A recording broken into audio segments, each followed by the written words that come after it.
Meron akong tanong sa iyo. 'Di ba? Sa mga names ni Maria, yung mga pangalan natin sa kanya, yung Birhen sa Fatima, Birhen sa Guadalupe, Mother of Perpetual Help, kahit ano pa, marami tayong mga devotion, no? Pero kayo, kilala nyo ba yung Theotokos? I bet, di mo alam. Sino ba yung Theotokos? Well, dito tayo sa Theotokos Shrine sa Cebu, dito sa Karkar. Yun ang problema. Most, if not all, maraming mga deboto kang Maria. Marami silang time to pray, to give their devotions, pero hindi nila alam yung Theotokos. Yes, kaya gaya nito. Dito tayo sa shrine ni Maria, pero yung nakita natin, yung image sa Fatima. So, tingnan natin. Of course, sa Fatima to kasi yung tatlong mga bata. Kilala nyo. So, I bet hindi nyo rin kilala. Yung lalaki, yung dalawang babae. Sige, down below kung kilala nyo siya, nyo sila, tingnan natin kung alam na alam nyo. Ito, Birhen sa Fatima. Pero andito tayo sa Theotokos Shrine. Yun ang bibigyan natin ng halaga. To give emphasis kung ano yung Theotokos.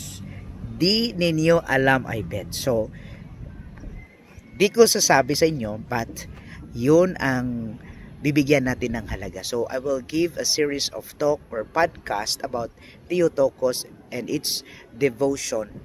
Although dito sa Theotokos Shrine, we are still making some prayer guides para magawa natin ng mga novena prayers yung Theotokos. Kasi hindi nga talaga napapansin ng lahat kung ano yung Theotokos.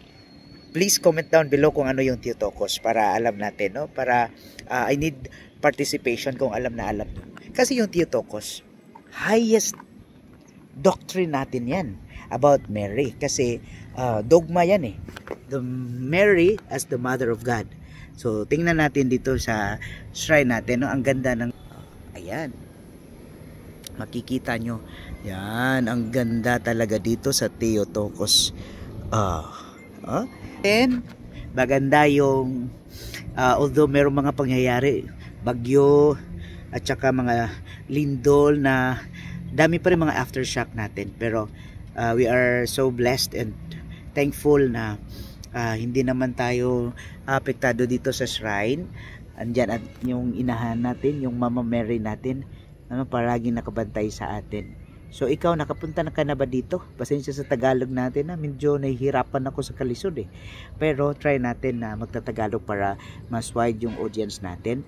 So I am also promoting our shrine dito sa Karkar, Theotokos Shrine. So I'm planning to have a session or module about Theotokos. Magbigay tayo ng mga catechesis, no? Gawa natin yan para sa to propagate the devotion kang Maria. Yes, marami na tayong mga devotions, iba't ibang mga devotion kang Maria, pero try natin yung Theotokos, ina ng Diyos. May tip na kayo, sinabi ko na.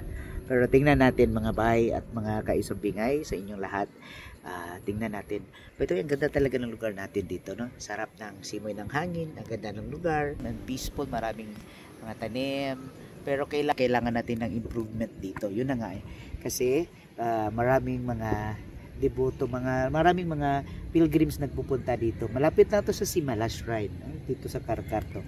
Tapos ang ganda ng lugar natin. Ayan.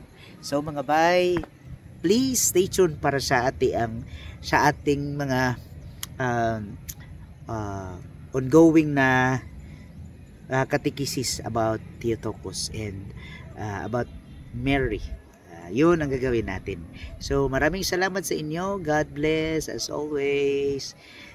God bless you. Mama Mary loves you. Andyan na si Mama Mary, oh. Ang ganda.